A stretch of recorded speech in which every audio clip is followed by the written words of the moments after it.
Shalom adik-adik. Kakak harap adik-adik semua sehat, penuh sukacita, dan tetap saling mengasihi. Adik-adik sudah siap untuk mendengarkan firman Tuhan hari ini? Sudah disiapkan Alkitab dan buku catatannya? Mari adik-adik kita bernyanyi dahulu ya.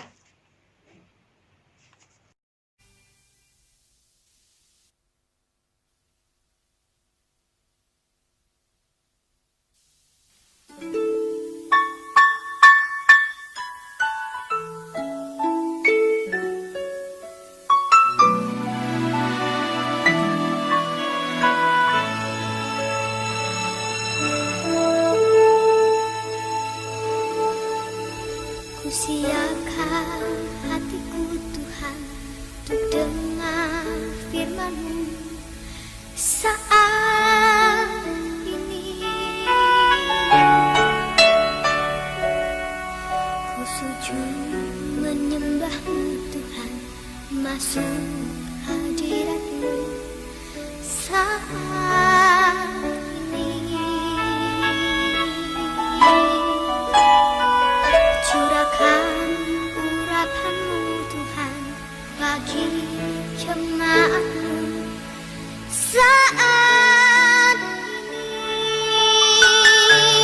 Ku siapkan hatiku Tuhan untuk dengar firman-Mu.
Adik-adik, kita satukan hati kita untuk berdoa sama Tuhan sebelum kita mendengar firman Tuhan.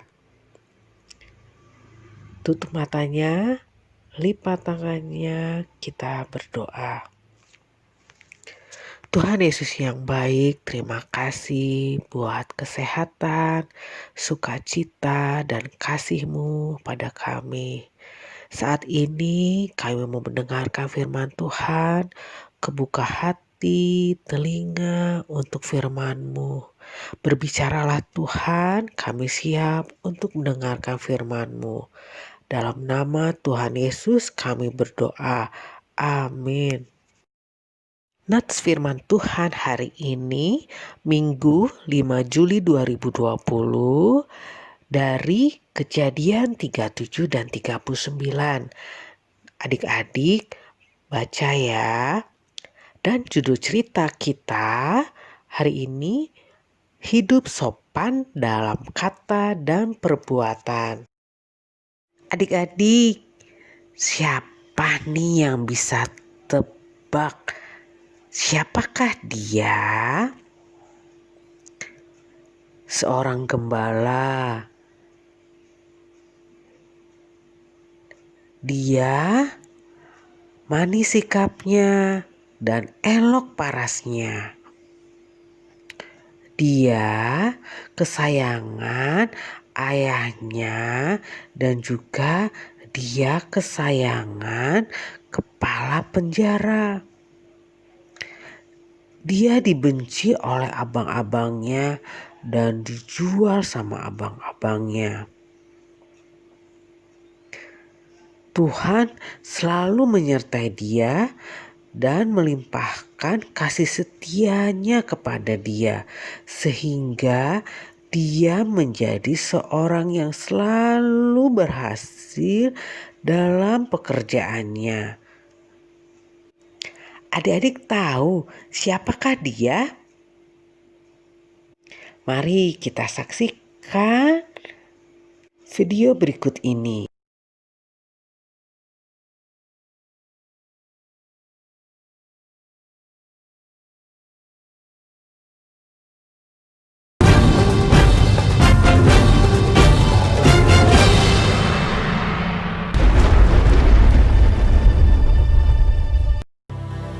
Pada suatu kali, pergilah saudara-saudaranya menggembalakan kambing domba ayahnya dekat Sikem. Lalu Israel berkata kepada Yusuf, "Bukankah saudara-saudaramu menggembalakan kambing domba dekat Sikem? Marilah engkau kusuruh kepada mereka." Sahut Yusuf, "Ya, Bapa." kata Israel kepadanya, "Pergilah engkau melihat apakah baik keadaan saudara-saudaramu dan keadaan kambing domba, dan bawalah kabar tentang itu kepadaku." Lalu Yakub menyuruh dia dari lembah Hebron, dan Yusuf pun sampailah ke Sikem. Ketika Yusuf berjalan ke sana kemari di padang, bertemulah ia dengan seorang laki-laki yang bertanya kepadanya. "Apakah yang kau cari?" Sahutnya, "Aku mencari saudara-saudaraku. Tolonglah katakan kepadaku, di mana mereka menggembalakan kambing domba." Lalu kata orang itu, "Mereka telah berangkat dari sini. Sebab telah kudengar mereka berkata, marilah kita pergi ke Dotan." maka Yusuf menyusul saudara-saudaranya itu dan didapatinyalah mereka di Dotan. Dari jauh ia telah kelihatan kepada mereka. Tetapi sebelum ia dekat pada mereka, mereka telah bermufakat mencari daya upaya untuk membunuhnya. Kata mereka seorang kepada yang lain, "Lihat, tukang mimpi kita itu datang. Sekarang, marilah kita bunuh dia dan kita lemparkan ke dalam salah satu sumur ini. Lalu kita katakan, seekor binatang buas telah menerkammu. Dan kita akan lihat nanti bagaimana jadinya mimpinya itu." ketika Ruben mendengar hal ini, ia ingin melepaskan Yusuf dari tangan mereka. Sebab itu katanya, "Janganlah kita bunuh dia. lagi kata Ruben kepada mereka, Janganlah tumpahkan darah. Lemparkanlah dia ke dalam sumur yang ada di padang gurun ini. Tetapi janganlah apa-apakan dia, Maksudnya hendak melepaskan Yusuf dari tangan mereka dan membawanya kembali kepada ayahnya. Baru saja Yusuf sampai kepada saudara-saudaranya, mereka pun menanggalkan jubah Yusuf, jubah maha indah yang dipakainya itu. Dan mereka membawa dia dan melemparkan dia ke dalam sumur. Sumur itu kosong, tidak berair. Kemudian duduklah mereka untuk makan.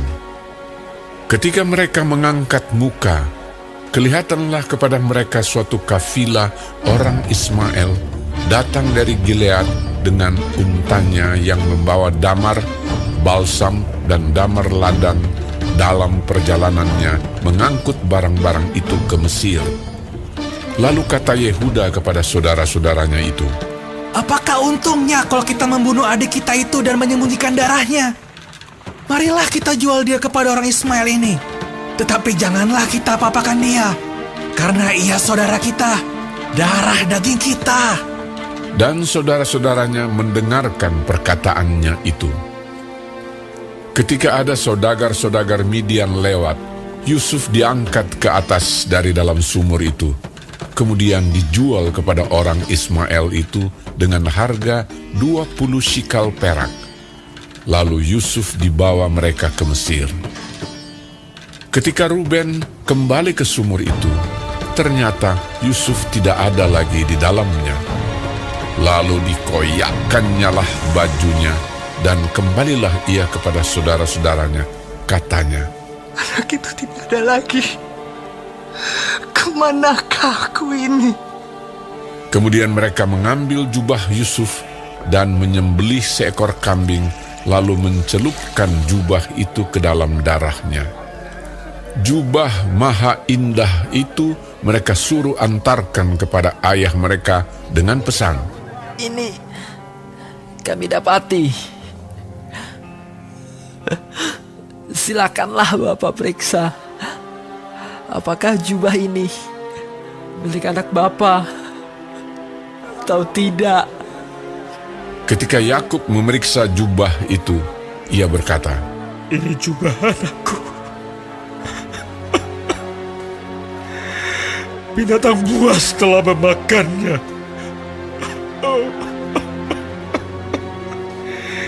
Tentulah Yusuf telah diterkam. dan Yakub mengoyakkan jubahnya, lalu mengenakan kain kabung pada pinggangnya, dan berkabunglah ia berhari-hari lamanya karena anaknya itu.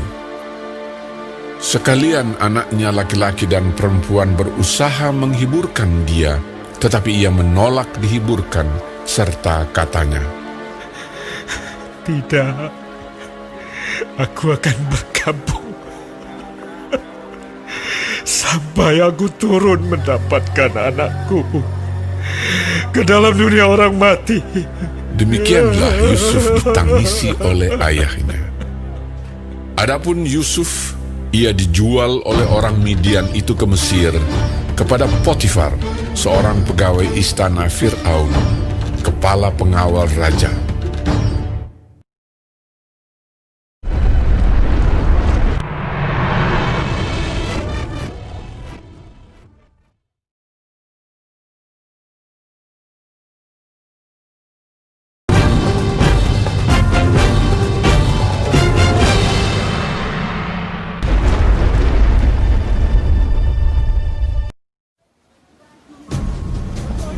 Adapun Yusuf telah dibawa ke Mesir, dan Potifar, seorang Mesir, pegawai istana Fir'aun, kepala pengawal raja, membeli dia dari tangan orang Ismail yang telah membawa dia ke situ.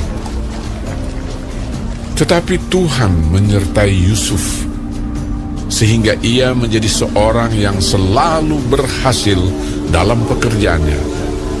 Maka tinggallah ia di rumah tuannya, orang Mesir itu. Setelah dilihat oleh tuannya bahwa Yusuf disertai Tuhan dan bahwa Tuhan membuat berhasil segala sesuatu yang dikerjakannya, maka Yusuf mendapat kasih tuannya, dan ia boleh melayani dia. Kepada Yusuf diberikannya kuasa atas rumahnya, dan segala miliknya diserahkannya pada kekuasaan Yusuf. Sejak ia memberikan kuasa dalam rumahnya dan atas segala miliknya kepada Yusuf, Tuhan memberkati rumah orang Mesir itu karena Yusuf, sehingga berkat Tuhan ada atas segala miliknya, baik yang di rumah maupun yang di ladang. Segala miliknya diserahkannya pada kekuasaan Yusuf, dan dengan bantuan Yusuf, ia tidak usah lagi mengatur apa-apapun selain dari makanannya sendiri. Adapun Yusuf itu manis sikapnya dan elok parasnya. Selang beberapa waktu, istri tuannya memandang Yusuf dengan berahi, lalu katanya, Marilah tidur dengan aku. tetapi Yusuf menolak dan berkata kepada istri tuannya itu, Dengan bantuanku, tuanku itu tidak lagi mengatur apa yang ada di rumah ini. Dan ia telah menyerahkan segala miliknya pada kekuasaanku. Bahkan di rumah ini, ia tidak lebih besar kuasanya daripadaku. Dan tiada yang tidak diserahkannya kepadaku selain daripada engkau, sebab engkau istrinya. Bagaimana mungkin aku melakukan kejahatan yang besar ini dan berbuat dosa terhadap Allah? Walaupun dari hari ke hari perempuan itu membujuk Yusuf, Yusuf tidak mendengarkan bujukannya itu untuk tidur di sisinya dan bersetubuh dengan dia. Pada suatu hari, masuklah Yusuf ke dalam rumah untuk melakukan pekerjaannya. Sedang dari seisi rumah itu, seorang pun tidak ada di rumah. Lalu perempuan itu memegang baju Yusuf sambil berkata, Marilah tidur dengan aku. tetapi Yusuf meninggalkan bajunya di tangan perempuan itu dan lari keluar. Ketika dilihat perempuan itu bahwa Yusuf meninggalkan bajunya dalam tangannya dan telah lari keluar, dipanggilnyalah seisi rumah itu, lalu katanya kepada mereka, Lihat, dibawanya kemari seorang Ibrani, supaya orang ini dapat mempermainkan kita. Orang ini mendekati aku untuk tidur dengan aku. Tetapi aku berteriak-teriak dengan suara keras. Dan ketika didengarnya bahwa aku berteriak sekeras-kerasnya, ditinggalkannya lah bajunya padaku. Lalu ia lari keluar. juga ditaruhnya baju Yusuf itu di sisinya sampai tuan rumah pulang. Perkataan itu jugalah yang diceritakan perempuan itu kepada Potifar. Katanya, Hamba orang Ibrani yang kau bawa kemari itu datang kepadaku untuk mempermainkan aku. Tetapi ketika aku berteriak sekeras-kerasnya, ditinggalkannya bajunya padaku. Lalu ia lari keluar. baru saja didengar oleh tuannya perkataan yang diceritakan istrinya kepadanya. Begitulah aku diperlakukan oleh hambamu itu. Maka bangkitlah amarahnya. Lalu Yusuf ditangkap oleh tuannya dan dimasukkan ke dalam penjara, tempat tahanan-tahanan raja dikurung. Demikianlah Yusuf dipenjarakan di sana. Tetapi Tuhan menyertai Yusuf dan melimpahkan kasih setianya kepadanya, dan membuat Yusuf kesayangan bagi kepala penjara itu. Sebab itu kepala penjara mempercayakan semua tahanan dalam penjara itu kepada Yusuf, dan segala pekerjaan yang harus dilakukan di situ dialah yang mengurusnya. Dan kepala penjara tidak mencampuri segala yang dipercayakannya kepada Yusuf, karena Tuhan menyertai dia, dan apa yang dikerjakannya dibuat Tuhan berhasil.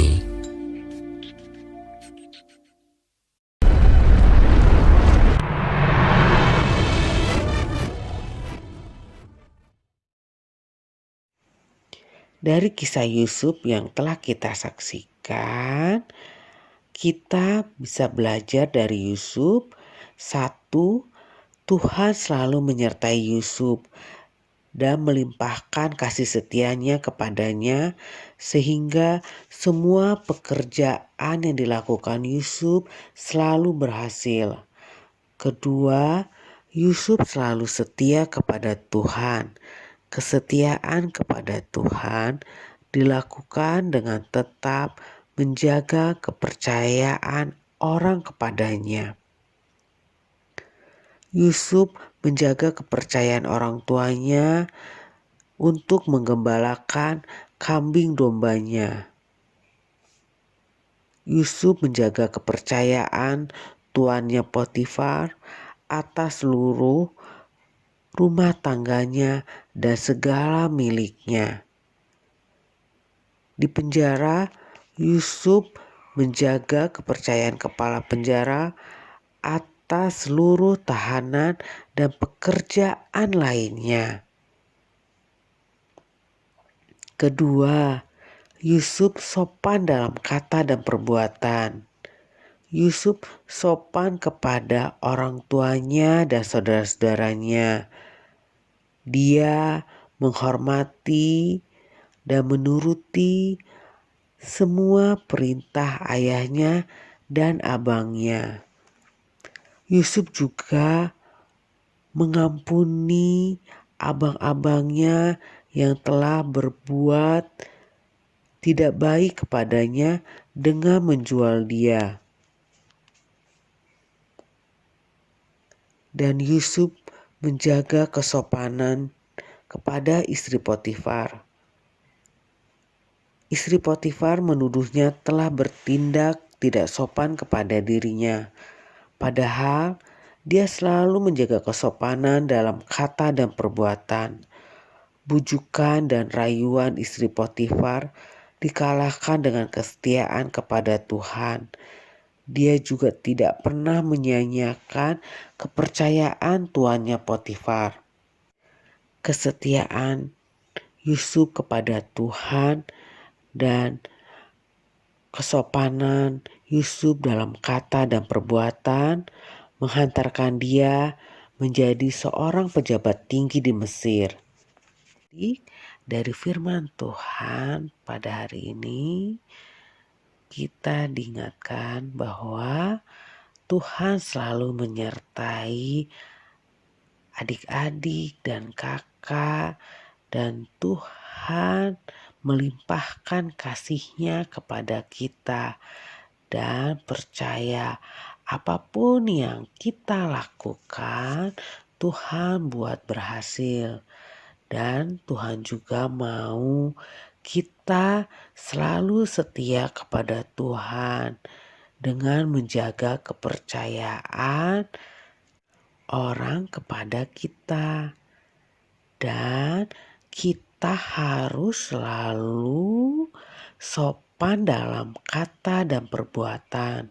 Karena Tuhan melalui titah ke-7 menyuruh kita menjadi anak yang takut serta kasih kepada Allah, dan kita harus senantiasa hidup suci dan bersih dan bersikap sopan dalam kata dan perbuatan.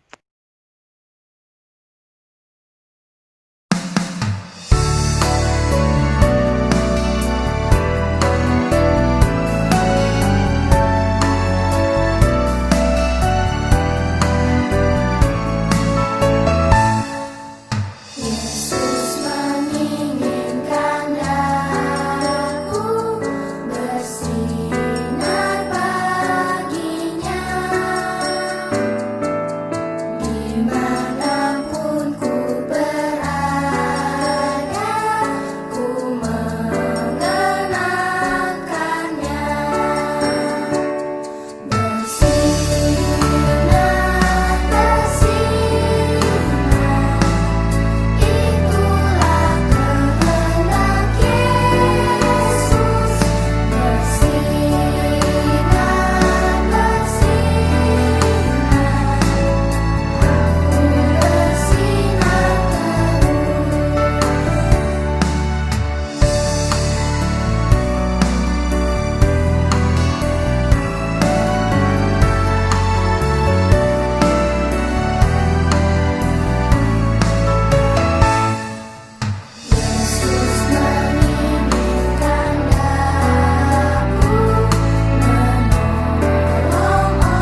Adik, pengajaran telah selesai. Mari adik-adik kita tutup dengan berdoa. Tutup matanya, lipat tangannya. Kita berdoa. Tuhan Yesus yang baik, terima kasih buat firman Tuhan yang boleh kami dengarkan.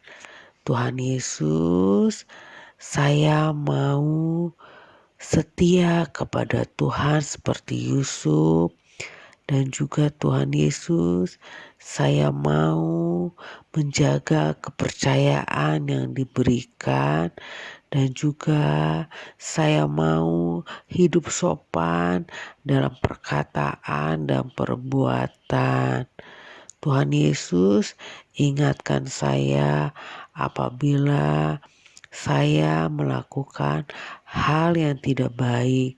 Saya mau menjadi anak yang manis dalam sikap. Ampuni segala dosa dan kesalahan kami Tuhan Yesus.